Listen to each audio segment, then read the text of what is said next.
Here is a quick video on how to set up your Netgear EX5000 AC1200 range extender device with Ethernet cable using my Wi-Fi EXT Genie setup wizard.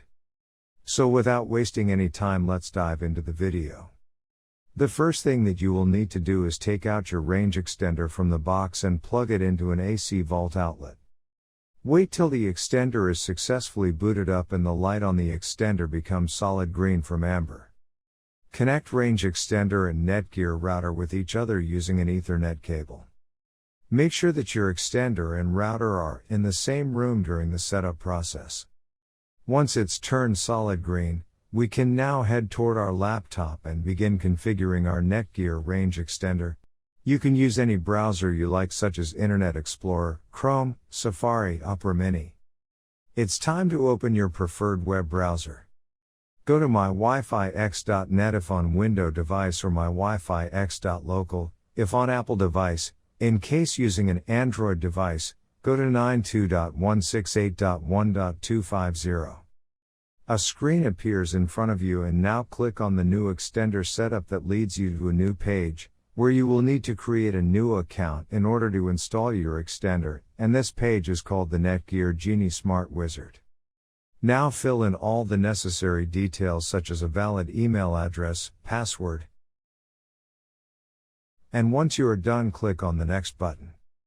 Now you had two choices, as you can either set up your range extender device as a range extender or as an access point. We are going to click on the range extender, and then it will scan for the available networks and give you a list of all the networks available.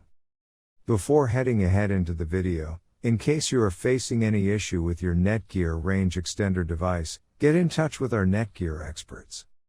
Click on the network that you wish to extend. In my case, it's Netgear router, and then it would ask you for the password of your network, and all you will need to do is fill in the password of your existing network. And click on the next. In case if the Wi-Fi password that you just typed in is correct, then your extender will establish a connection between your extender and router. It also allows you to use a different password or use the same password or none at all. If you choose none at all, then anyone will be able to connect with your Netgear extender. I am gonna choose a new password. My Wi-Fi extender name is Paul. You can choose any you like. Now we are successfully done with setting up our Netgear EX5000 AC1200 range extender. Now go to our taskbar and connect to our newly set up Paul range extender. And open up our browser, and Google appeared, which means our extended network is working. Thanks for watching, and don't forget to smash that like button and hit the subscribe button so that you don't miss any of our videos, and in case face any problem, get in touch with the expert.